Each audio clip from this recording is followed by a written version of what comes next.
황희찬 선수가 잉글랜드 프리미어리그로 임대 이적을 해서 맞섰던 상대 중에 이번 상대가 제일 셌던 팀이잖아요. 그렇죠. 순위가 가장 높았죠 일단. 예. 3위. 그 경기 내용 같은 경우도 웨스트햄 같은 경우는 이번 시즌 워낙 좋았었거든요.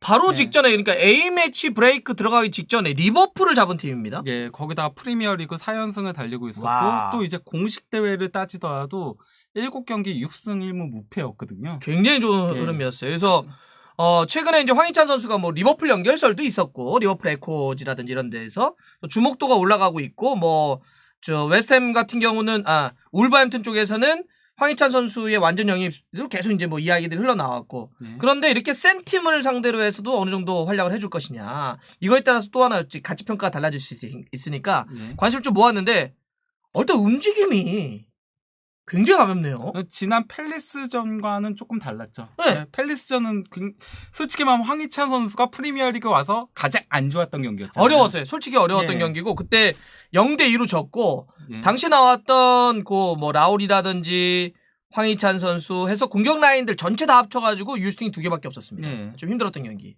근데 이 경기는 일단 황희찬 선수도 몸이 가벼웠고요. 그래서 뭐 드리블 돌파도 이외로 어쨌건 간에 그 세메도 다음으로 가장 많았고요. 2번 시도했는데 2번 다 성공했더라고요. 그리고 또 이제 전력 질주도 11회로 2번째로 많았고 그것도 86분에 이제 교체 아웃 됐잖아요.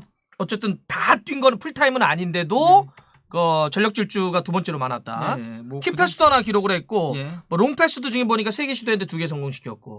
그 움직임 자체도 조금 가벼운 것도 있었고 또 황희찬 선수가 이 경기에서 좋은 모습을 보여줬던 거는 그것도 있다고 생각을 해요. 지난 팰리스전은 누리가 부진했었잖아요. 그래서 저희가 그걸 지적을 했었잖아요. 그러니까 누리라고 하면 그러니까 오늘도 황희찬 선수가 이제 최전방에 여기 라울 히메네스, 황희찬이 왼쪽, 오른쪽에 이제 포덴세가 나왔는데 황희찬 선수 이쪽에 뛰는 선수 왼쪽 윙백이 누리잖아요. 누리가 좋을 때 두 선수가 합을 맞을 때는 굉장히 좋은데 지난번 팰리스 경기는 조금 누리가 좀 힘든 경기를 하다 보니까 둘이서 약간 삐걱삐걱 됐단 말이죠. 그 포인트.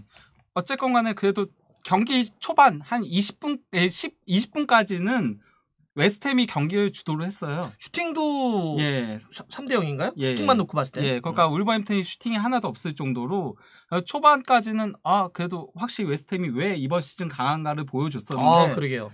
근데 이제 20분부터 그 라즈 감독이 조금 전술을 다르게 가져갔죠. 왼쪽 중심으로 플레이를 가져갔습니다. 좀 밀리다 보니까 흐름을 좀 바꿨죠. 실제 그 20분 이후부터의 그 공격 방향 비율이 울버햄튼이 왼쪽이 43%였어요. 오른쪽은 29.5%밖에 안 됐었고요. 굉장히 큰 차이네요. 그 정도. 그러니까 왼쪽이라고 하면 황희찬, 누리가 있는 쪽을 얘기하는 거죠. 누리가 상당히 거의 좋은 타이밍에 올라가면서 공간들을 잘 이제 점유하면서 그러면서 패스들을 많이 받았었고요.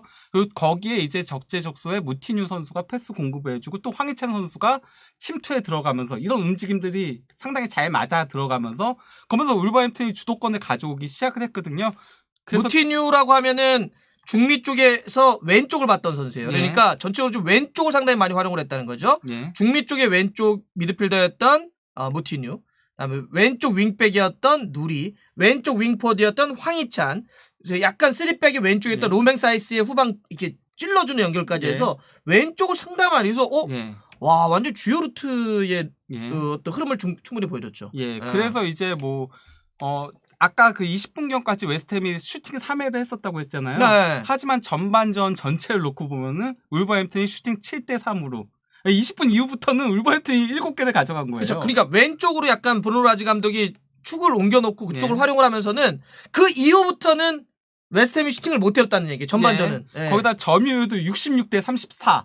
이 정도로 그 울버햄튼이 그러니까 20분 이후부터는 경기를 지배를 했었거든요. 그래서 아까 보시는 분들이 아니 울버햄튼이 이렇게까지 활발하게 경기를 잘했나? 그것도 상대가 웨스트햄이니까. 그런데다가 이런 것도 난 있는 것 같아. 브루노 라지 감독이 좀 심해.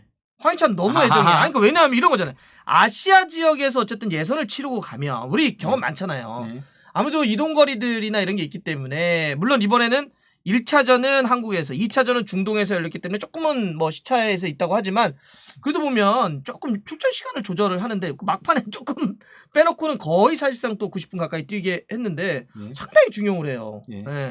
어쨌건 뭐 그렇게 플레이를 가져갔었고 후반 들어서 아무래도 이제 그러니까 웨스트햄도 울버햄튼이 왼쪽에서 풀어 나간다는 걸 알 테니까 이제 거기에 대한 대비를 들고 나오려고 했겠죠. 맞아요. 하지만 여기서 이제 라이스 감독이 후반 들어서는 아예 공격 방향을 바꿔버립니다. 그게 아주 재밌었어. 예, 그 세메두를 굉장히 적극적으로 전진시키고 반대쪽. 예, 그리고 포덴세한테도 슈팅을 적극적으로 가져가게 하면서 그러면서 이제 후반전은 아예 바뀌었어요. 후반전은 오른쪽 공격 비율이 44%.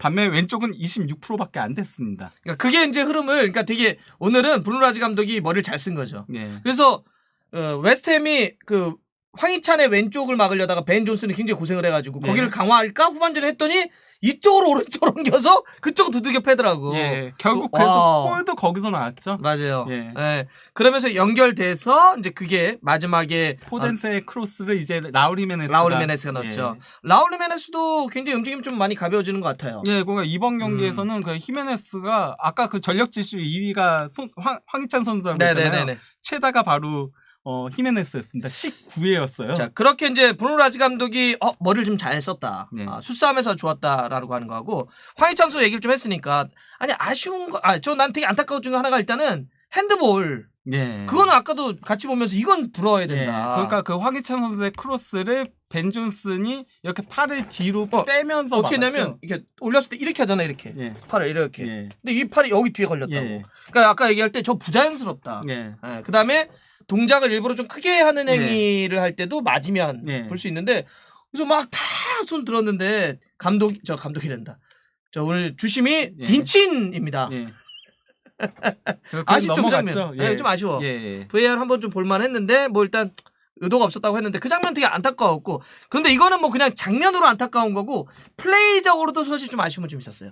예, 어쨌건 간에 슈팅이 단 하나도 맞아요. 없었다는 거는 좀 그 얘기는 좀 하고 싶었어요. 그러니까 좀 오늘도 슈팅이 없었죠. 예, 하나도 없었습니다. 거기다가 이제 현재 9경기 출전했는데 슈팅이 총 7회예요.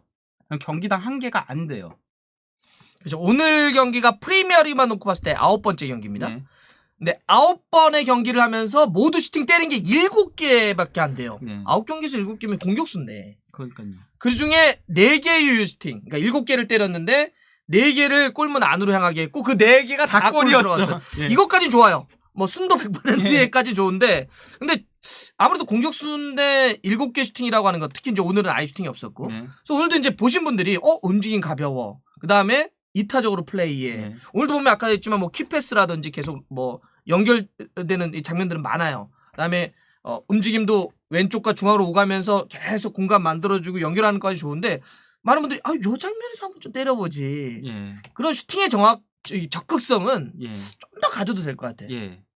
경기당 한 최소 2개 정도는 가져가야 되지 않나 생각이 좀 들긴 합니다. 조금 더 적극성을 가져갔으면 좋겠다는 조금, 그죠? 예, 그런 아쉬움? 거는 조금 아쉬움은 있고 그럼에도 불구하고 자 이게 다시 한번 황희찬 선수가 팀에 이제 승리를 이끌어낸 건데 원래 프리미어리그 5경기에서 4승 1무 무패를 달리다가 A매치 직전에 팰리스에게 졌잖아요. 0대2로. 근데 오늘 다시 이제 웨스트햄이라고 하는 정말 올 시즌 프리미어리그 최고의 파란을 일으키는 팀을 잡았단 말이에요.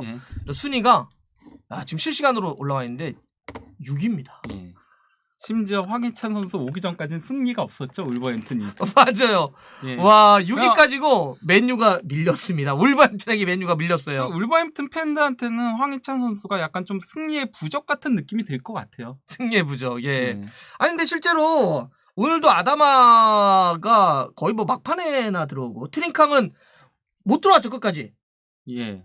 들어오려고 이렇게 준비하다가 경기 끝나가지고. 결국 끝났죠. 그러니까 원래 황희찬 선수가 합류하기 전에 주전급으로 분류되거나 주요한 전력이었던 선수들이 최근에는 거의 출전기를 못 잡을 정도로 황희찬 선수는 이 전력에 딱 한 축이 되고 있고 다른 선수들은 출전하는데 되게 어려움이 있고 그래도 아다마는 5일 잔뜩 발로 나가지고 그러니까 이 장면에 한 번씩 보여주는 건 있어. 하프라인 전부터 뛰어들어가지고 막 잡는데 막 뿌리치고 막 그래도 어쨌든 아주 강하게 좀 남겨주고 있다. 근데 참 또 보면 웨스트햄도 이게 참 그러네요. 약간 좀 참전 잘 나가다가 이게 오그본나가 큰 부상 당하고 센터백 쪽에서 예. 그런 아쉬움 좀 있긴 있네요. 약간 그것도 있죠. 그 이 경기에서 벤 존슨이 조금 고전을 했잖아요. 맞아요, 거기에는 맞아요. 오그본나의 공백도 있었다라고 생각을 해요. 왜냐면은 원래 거기가 오그본나가 있으면은 주마가 오른쪽으로 가면서 이렇게 센터 벤 존슨에 대한 커버가 되는데 이 경기에선 도슨이 선발로 나오면서 도슨이 오른쪽 센터백으로 나왔거든요. 근데 도슨은 오그본나나 아니면 주마에 비하면은 살짝 어쨌건 떨어지는 맞아, 선수다 맞아. 보니까 그 네. 커버도 제대로 안 되니까 어린 벤 존슨한테는 조금 부담이 많이 올 수밖에 없었던 경기였다라고 네네. 할 수 있죠. 예. 좋습니다. 참 이 아다마가 마지막만 좀 좋으면 오늘도 그렇게 뿌리치고 하더니 수비수에게 냅다 질러가지고 그리고 황희찬 선수도 다음번부터는 조금 더 욕심내도 된다. 조금 더 욕심내도 스트라이커니까 공격수니까 감독도 믿어주잖아요. 난 그 얘기 아까 했잖아. 예. 아니 감독이 저 정도로 믿어주는데 막 닭주전 해가지고 웬만하면 빼지도 않는데 그냥 적절히 때려도. 근데 제가 들었던 거는 그런 게 있었거든요. 그러니까 처음에 우리나라 선수들이 유럽에 진출하게 되면 아무래도 이제 그 친구들이 그런 게 있잖아. 유럽에서 아시아에서 왔어? 처음에는 이렇게 약간 좀 어떨까? 이렇게 간을 본단 말이에요. 그럴 때 막 너무 욕심내면 조금 이렇게 한대. 그래서 더 이타적으로 일부러 하려고 하는 건데 아까도 얘기했던 것처럼 아니 감독이 저 정도로 믿어주는데 뭐. 초반에 그리고 현재 득점 1위고 팀 내에서. 그렇지. 그리고 아니 뭐 경기당 막 슈팅을 엄청 때리라는 게 아니잖아. 그렇죠.